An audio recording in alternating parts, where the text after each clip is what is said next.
Welcome back to Clue Me In, where we unravel the world's strangest mysteries, disappearances, unsolved crimes, and eerie cases that leave more questions than answers. I'm Liv. I'm Kay. And I'm Grace, who is once again blindly walking into mystery with no map, no clue, and probably no survival skills. Every episode, Kay and I break down a mystery, and Grace reacts, theorizes, and ultimately delivers her definitive answer. Today, we're going back to the 1930s, Kansas City to be exact, for one of the weirdest unsolved murders in American hotel history. It's the murder of the man found brutally beaten in room 1046 of Hotel President. I love a good vintage murder. This case has everything: a fake name, strange phone calls, and a man who seemed to know he was in danger, but wouldn't say from who. Okay, so it all started on January 2nd, 1935.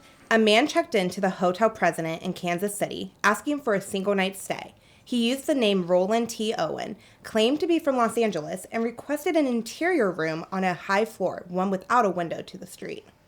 So he only had with him a few things. He had a hairbrush, a comb, and toothpaste. He had no luggage. He didn't have any bags. Nothing. That's a little red flag. Yes it is. And the hotel staff even noted that he acted pretty strangely. He was well-dressed but reserved. He kept the room dark and only used a small dim light. And maids and bellboys would later say he seemed very nervous and even sometimes frightened. And they also noted a prominent scar on the side of his head. So maybe a little paranoid, especially with no window from the street in his room. Yeah. So one of the maids, Mary, said that the first time she went to clean his room, he was just sitting in total darkness. Like, she walked in and he was just sitting there in darkness. So she was like, sorry, like, didn't realize anyone was in here. But he was like, no, it's fine, and told her to just go ahead and clean. So she, like, did while he was just sitting in the dark. Oh my gosh. That had to be so awkward for her. I know! I would have been like, oh, I forgot my vacuum. Right, I'll be right back. No, I won't. Yeah. So, but he did make one specific request, which was don't touch the phone. He said he was expecting a call. Oh. Yeah. So, and then apparently when she finished and started to leave, he asked her to leave the door unlocked behind her because he was waiting for someone, like, to arrive. Definitely very odd. Yeah, for sure. Mm-hmm. Yeah, so then that same day, a hotel operator heard Owens on the phone saying, quote, "No, Dawn, I don't want to eat. I'm not hungry. I just had breakfast." And then he hung up. This is random Dawn. Good question. Right, yeah. Yeah, very odd. So, later on, that same maid who had found Owen locked inside the room, she finds him. She goes in. She finds him again in the dark, but this time laying right in the middle of the bed, just like laying there.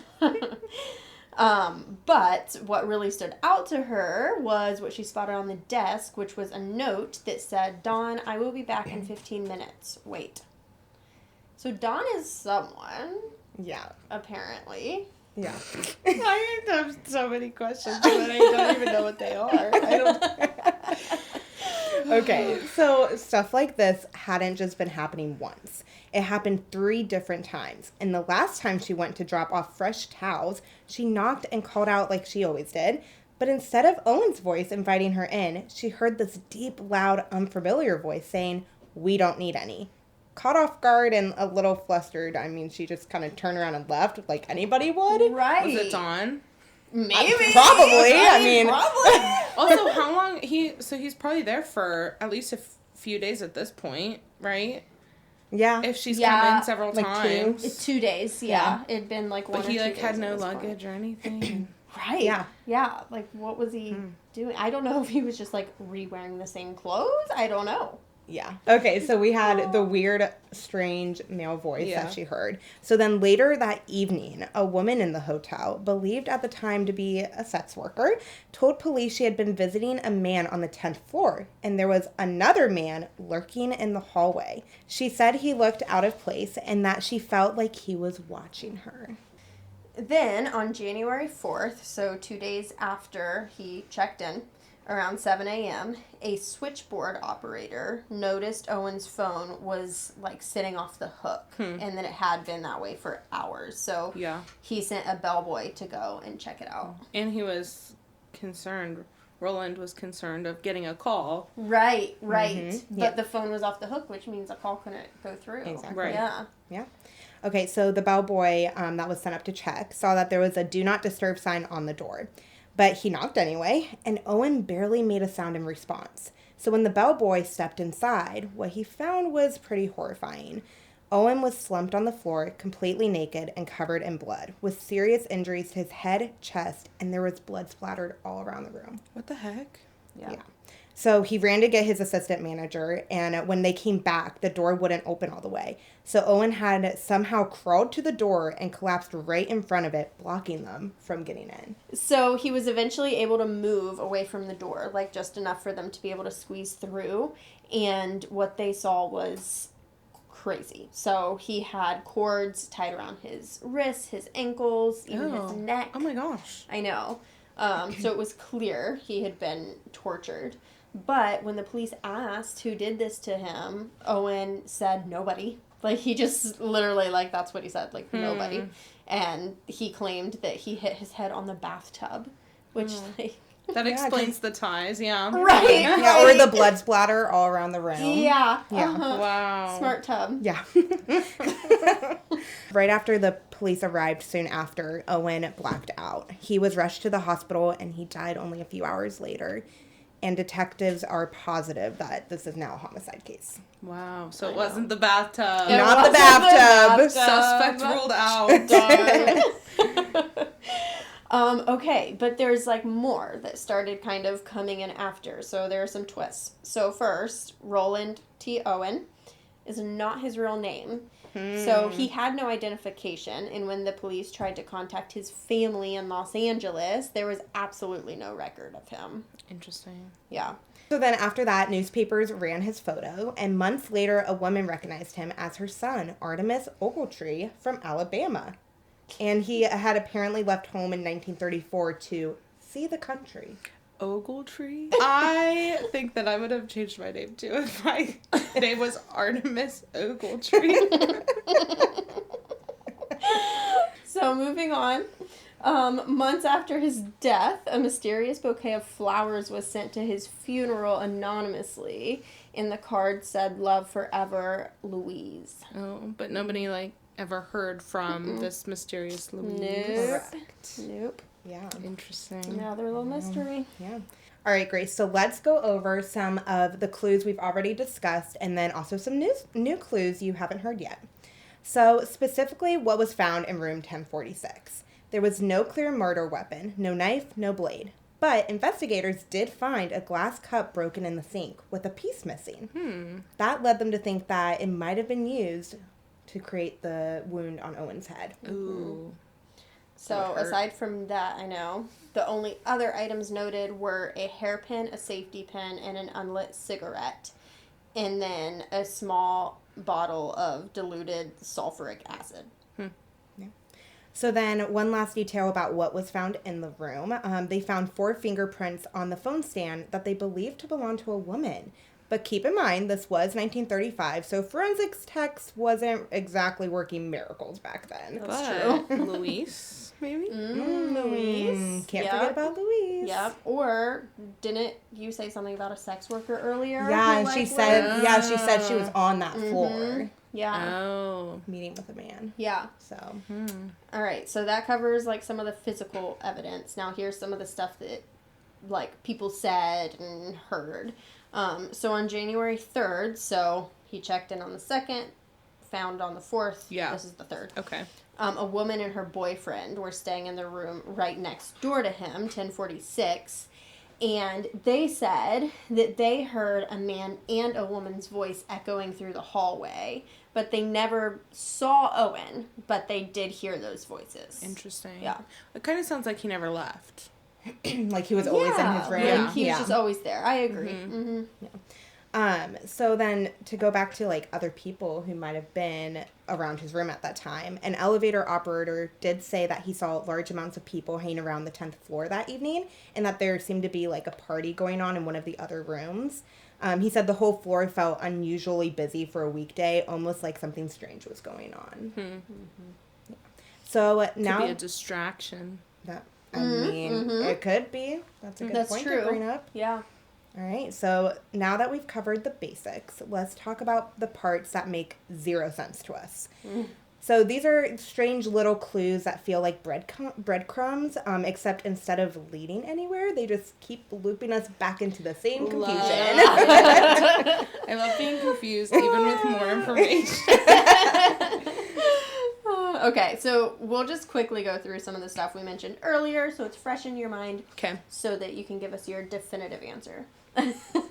Okay, so Dawn, the name that came up twice. So, no, Dawn, I don't want to eat on the phone. And then the note that said, Dawn, I'll be back in 15 minutes. Wait. So no one ever figured out who Dawn actually was.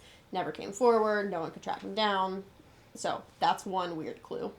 Then there's the door situation. So remember, Owen asked the maid to leave the door unlocked, and later she heard a deep voice saying, we don't need any, when she knocked about the towels. Yeah, but when the bellboy found Owen, the door was locked from the inside. So either the killer left and somehow relocked it, or he never left. What? Your face, I love it. Oh my gosh. I don't even know. Yeah, very odd. And then there's the lack of personal belongings. That's a weird one. You know, no bags, no wallet. You know, weird stuff. And not to mention that the hotel phone had been off the hook all night long. Right. But Owen didn't call for help. And even when help arrived, he didn't say anyone hurt him. He actually insisted no one hurt him. And that it was the bathtub's fault. Yeah. Right. Yep. And then there's the mysterious Louise who sent him flowers. Another one that, like, never came forward. We never knew who she was. Yeah. Well, and if you think about it, if it was, like, Louise or something, maybe he was, like, almost trying to protect her. Yeah. Or something. And just, because, like, love you always, Louise, makes you think that they had some sort of, like, romantic. That's true. Like, type of situation Yeah, that's going kind on. of the vibe I was getting. Yeah, so, I mean, he could always be protecting someone he loves, too. Yeah. By saying no one did it and the bathtub did it. Right. So, let's talk theories. So, there are a few people that, like, or a few things and theories that people have floated around over the years, but nothing really tied everything up neatly, which is annoying, but we'll get to some of them. Yeah. All right, so first up is the most popular theory that's out there. So that is that Owen, a.k.a. Artemus Ogletree, was involved in some kind of love triangle. Oh. So the note to Dawn, the mysterious voice saying, we don't need any, and then the flowers signed Love Forever, Louise. Suggests that might have been personal and that maybe he was hiding someone, jealous or possessive. Yeah, I could see that one. I could too. I never really thought about it, but I think it's definitely interesting. Yeah. Okay, so theory 2 is just that it was organized crime. So some people think Owen may have been caught up in something bigger, you know, blackmail or gang-related business. It wouldn't be the first time that we've heard of this stuff. That's like kind of where my brain went when we first started talking about it. Especially with him saying nobody hurt me. Right. But then at that point, if you're already like, about to doesn't die, you might as matter. well give it up. Right. Unless there's like the loyalty, Yeah. you know? Yeah. I think the thing with that, well, I was going to say, like, the woman's fingerprints and stuff are something that is, like, really weird to me. But it's not like a woman couldn't be related. Well, could it also have been the maid? I mean, I know she was told not to touch the phone, but could they be her fingerprints if they didn't get, like, a run on it? That's true. Yeah, that's a good point. I mean, also, like, I don't know. It's also a hotel room. How much are they really cleaning it? Like, it could have been past people. Well, and that's a good she was point. told not to clean the phone. Yeah, that's true. So maybe it's fingerprints from the last person. That's very good point. Okay, that's true. And some people even believe that he was, well, I say even, but it's kind of makes sense considering everything we see that he was being held against his will. Right. So that's why he didn't have belongings. That's why he acted so oddly. Maybe Dawn was watching him and he was trying to survive by cooperating. Yeah, I'm just like very paranoid of like, well, don't touch the phone or don't leave the door unlocked. Because then if like he he's did gonna something get mad wrong, or Yeah. Like an adult kidnapping. Right, which is so weird though. Yeah. Like I Especially like I if can he, see it, but I can't see why. Yeah, especially like if he checked in himself and nobody like, I don't know, I just like feel like we don't have enough people seeing other people go in that room. Right. Yeah. Like someone else had to have seen someone go in Unless that he was room. coerced, like, you have to go to this hotel room. For sure. Check yourself in, Which could be act a like thing. nothing happened. I just can't think of why. What if they were threatening Luis? Oh. You know, or I don't know, something Yeah. like, and then he's like doing all of this for love and then just gets killed. I hate that this case was so long ago. I know. And like probably no one's really alive who would like 90 years remember ago. it. Yeah. It is, I definitely feel like it's hard sometimes because we're like, we have so much technology now to just be like, well, how could you not know? Right. But yeah, look at how much we've evolved in just like 90 years. Yeah, it's true. So finally, there's a theory that mental illness could have played a role. That maybe Artemis was in some kind of crisis and that the injuries were actually self-inflicted. But given how extensive the wounds were and the bitings, like, it seems kind of unlikely. Yeah. Not to mention, like, the voice behind the door. Right. Yeah. Like, the signs that other people were there. Yeah, I don't know. Yeah. I think that you guys are leaving out the most important theory, that it was the bathtub. I mean, really, truly. I don't know. I know we brought that up like 17 times, but I just think that it has to be the All right. bathtub. Well, let us know, because it's time. It is time to solve the case. So is that what you think? No. I would love to not think of murderous bathtubs. Yeah, it's dangerous. But I genuinely think, I don't know, I'm going to say kidnapped because of love. Like, I don't know. I don't know what the motive would be. So Luis was involved? Well, I think they were using her to get him to cooperate. And then, I don't know. So maybe it was like, maybe he's part of a mob or what, I don't know. And they kidnapped him, threatening Luis. And then that's probably why he said nobody hurt him, because he didn't want them retaliation, to hurt her. Yeah. That's my theory. Okay. No, I could see that. Because at first I was like, if it were something like a kidnapping or something like that, why wouldn't he in the end just say the names? You know? I think but if someone else was involved. Yeah. Or he was like scared of them hurting her or somebody he knew. And that would kind of explain the other alias of like changing his name because he knows these people somehow, like he's in works with them in some way, and maybe he just ticked them off and then they were like, that's a good one, come to this hotel or we're gonna kill Luis.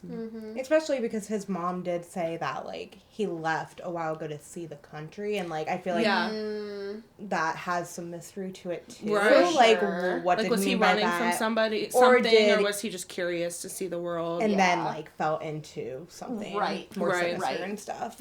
Well, like, he was young, like I think he was very early 20s. And if he was just like seeking like supports and connections and maybe I think he was like 17. Hold on, let me look it up. That's like he like was a teenager? I remember that he was like so young that people were I remember when like reading about the case and stuff that he was super young, but I didn't think a teenager. Really sad then if he was like a child.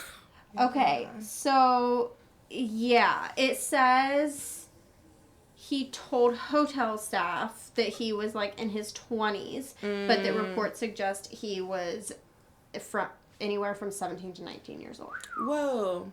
So he's probably 18. Right, if the mom let him leave the house. Yeah. For sure. That's just insane. Thanks for listening to another episode of Clue Me In. If you want to dive deeper into the mystery of room 1046, check the show notes for photos and links to the case. What do you think happened to Artemis? Was it a jealous lover, a mob hit, or something even stranger? Let us know what you think at cluemein_podcast on Instagram. And if you work in a hotel, let us know if you've ever had a strange event like this happen. Yeah, where a bathtub might have hurt you. See you next time on Clue Me In.